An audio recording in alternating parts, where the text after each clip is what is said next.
Hello and welcome to the next और English के topic को कंटिन्यू करते हैं। आज हम बहुत ही इम्पोर्टेंट टॉपिक की बात करेंगे।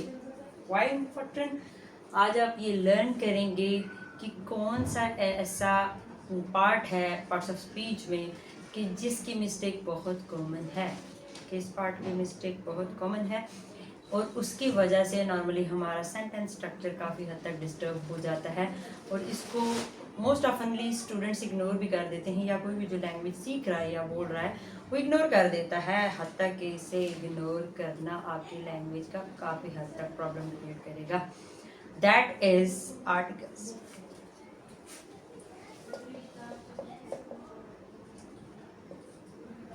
आर्टिकल्स की अगर हम बात करें तो इंटरेस्टिंग चीज़ ये है कि आर्टिकल दो तरह के हैं, मगर टोटल आर्टिकल हमारे पास तीन हैं। आर्टिकल हैं जी दो तरह के। एक है हमारे पास डेफिनेट आर्टिकल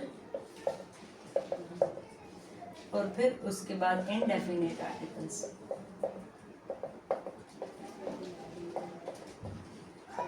डेफिनेट और इनडेफिनेट आर्टिकल, आई ऑफन से कि आपने किसी भी टॉपिक को अंडरस्टैंड करना है, go through the meaning of that word and try to grasp कि इसमें क्या होगा।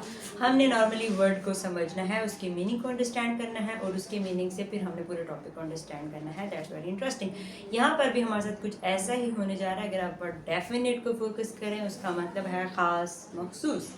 तो डेफिनेट का मतलब है ख़ास या मखसूस और इनडेफिनेट का मतलब है कि कोई आम या जो चीज़ खास ना हो। तो normally it comes to our understanding और होता भी कुछ ऐसे ही। अगर हम डिटेल में देखेंगे कि कहाँ पर जब हम चीज़ों को पर्टिकुलर देखेंगे डेफिनेट हो जाएंगी, वहाँ पर डेफिनेट आर्टिकल लगेगा and that definite article is the. और अगर हम इनडेफिनेट आर्टिकल की बात करें तो वो हमारे पास दो हैं, एक है आ और एक है एन। और यहाँ पर इसको क्लियरली लिख लेते हैं। The is a definite article, ये खास चीज़ों के साथ लगेगा और हम इसके लिए इंग्लिश का दूसरा वर्ड पर्टिकुलर भी यूज़ कर सकते हैं। बहुत ही कोई पर्टिकुलर थिंग होगी उसके साथ लगेगा। और इनडेफिनेट जो है ये आम चीज़ों के साथ लगेगा जो इतनी ज़्यादा पर्टिकुलर नहीं है, या फिर हम ये कह सकते हैं कि जो जनरल हैं। किस तरह की चीज़ें? जो कि हमारे पास आम हैं या फिर जनरल हैं। नॉट सो स्पेसिफिक, जेनेरिक चीज़ों के साथ लगेगा। जेनेरिक मीन्स के इतने ज़्यादा वो पर्टिकुलर नहीं है, इतने ज़्यादा ख़ास नहीं है। But one thing to be kept in mind कि हम लोग अक्सर ये मिस्टेक करते हैं कि ख़ास का मतलब है कि कोई ख़ास है हमारी अंडरस्टैंडिंग के मुताबिक, तो हम उसका दा लगा देंगे। No, there are specific rules जो फॉलो करते हुए हम दा की यूटिलाइजेशन करते हैं और दा को इस्तेमाल करते हैं। अब लगते कहाँ हैं आर्टिकल? आर्टिकल नॉर्मली नाउन से पहले लगते हैं, नाउन को पर्टिकुलर रिप्रेजेंट करने के लिए। और अगर पर्टिकुलर नहीं है तो फिर इनडेफिनेट आर्टिकल लगेगा। ये तीनों आर्टिकल हमें बताएंगे कि वो डेफिनेट चीज़ थी, वो डेफिनेट शख्स था, वो डेफिनेट जगह थी या नहीं। अगर डेफिनेट है तो दा लग जाएगा, अगर डेफिनेट नहीं है तो आ और एन का इस्तेमाल होगा। नॉर्मली क्या होता है कि हमें सबसे पहले जेनेरिक चीज़ों की डिस्क्रिप्शन दी जाती है और हम आ और एन का डिसीजन लेते हैं और उसके बाद दा के डिसीजन पे जाते हैं। For me it's something different. हमें क्या करना चाहिए कि हमें पहले डेफिनेट को अंडरस्टैंड करना चाहिए। पहले हम दा को अंडरस्टैंड करेंगे कि दा कहाँ कहाँ लगना चाहिए। जहाँ दा नहीं लगेगा उसके बाद हम डिसाइड करेंगे कि उसके साथ एन लगना चाहिए। फॉर मी सेकेंड नंबर पे एन होना चाहिए। एन की अंडरस्टैंडिंग होगी, इट्स फाइन, उसको यूज़ कर लें। अगर वो भी नहीं लगेगा तो लीस्ट पे हम रखेंगे आ को और उसके बाद आ का यूटिलाइज करेंगे। मखसूस चीज़ों के साथ दा को इस्तेमाल करेंगे और जो मखसूस नहीं है उनके साथ आ और एन को इस्तेमाल करेंगे। हम इनडेफिनेट आर्टिकल को बाद में अंडरस्टैंड करेंगे और डेफिनेट आर्टिकल को पहले अंडरस्टैंड कर लेते हैं। डेफिनेट आर्टिकल के लिए एक तो कुछ स्पेसिफिक चीज़ें हैं जो हमने यहाँ पर लिख ली हुई हैं और जिनको हम अंडरस्टैंड कर लेंगे। इनके साथ तो दा लगेगा ही लगे। सेकेंडली दा उस चीज़ के साथ भी लगता है कि सेंटेंस में हम अपनी अंडरस्टैंडिंग से ये समझ सकें कि ये चीज़ कहीं ना कहीं बहुत स्पेसिफिक है, इसकी इंफॉर्मेशन गिवन है और ये अकॉर्डिंग टू सेंटेंस जुमले के मुताबिक ये बात सुनी हुई इस चीज़ के बारे में नॉलेज पहले से है। जुमले के मुताबिक उसके बारे में पहले से हमें नॉलेज है। फॉर एग्जाम्पल कोई शख्स कहता है the cat you are searching for I have saw in the garden या I have seen in the garden. वो कह रहा है कि जो कैट तुम तलाश कर रहे हो उसे मैंने गार्डन में देखा था। दैट मीन्स कि बताने वाले को पता है कि कौन सी वाली कैट की बात हो रही है, अदरवाइज कैट के साथ द का इस्तेमाल नहीं होता। Likewise, the book you are searching for is in your bag. अब बुक के साथ तो द का इस्तेमाल नहीं होना था क्योंकि बुक कोई पर्टिकुलर चीज़ नहीं है, बट यहाँ पर रीडर को, राइटर को पता है कि हम उस बुक की बात कर रहे हैं जो कि हमें पता है, जो कि बोलने वाले को पता है कि किस बुक की बात हो रही है, इसलिए उसके साथ द लग जाएगा। एंड सेकेंडली, फर्स्ट में जो चीज़ आपको पता चल गई एक दफ़ा, उसके साथ आ या एन लगा भी है, तो नेक्स्ट सारे सेंटेंस में, सारे पैराग्राफ्स में, सारी डिस्कशन में, सारी डिटेल में उसके साथ दा ही लगेगा। तो हम कहते हैं कि यहाँ पर जो चीज़ जिसका जिक्र मैं आपको पहले उर्दू लैंग्वेज या हिंदी लैंग्वेज में बता देती हूँ, जिसका जिक्र एक बार हो जाए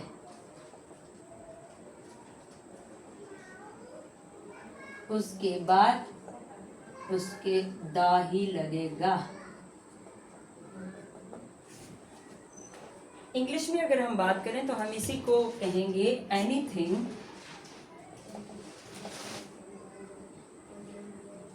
describe first will carry a or an but will be followed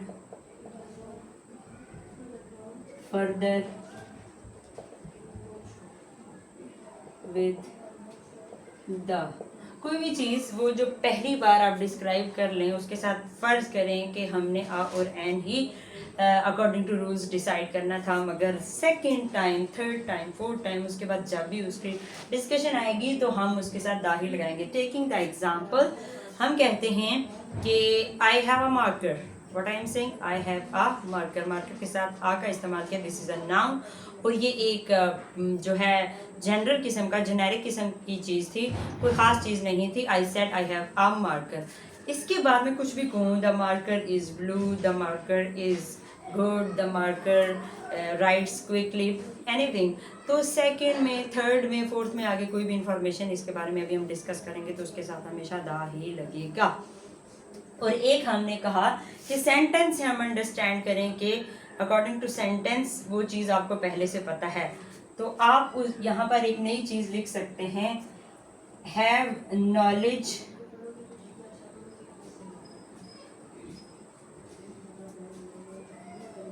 of it according to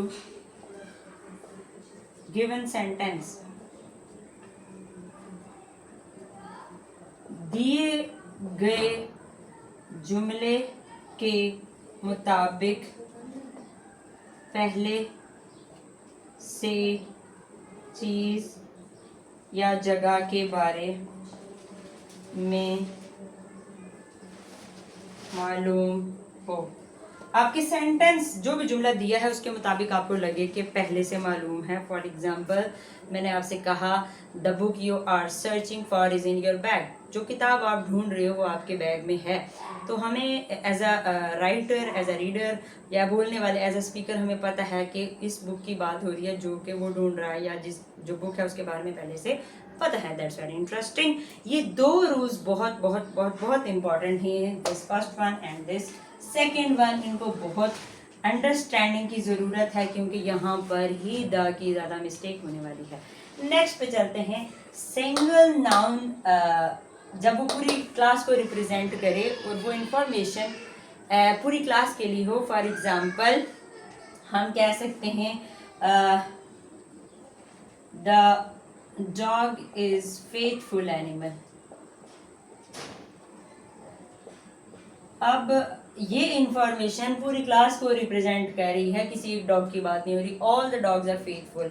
अगर हम हॉर्स के बारे में बात करेंगे, the horse is powerful, the horse is strong animal, या द हॉर्स इज पावरफुल, जरूरी एनिमल लिखें, तो that information is for all the horses, किसी एक हॉर्स की बात नहीं हो रही।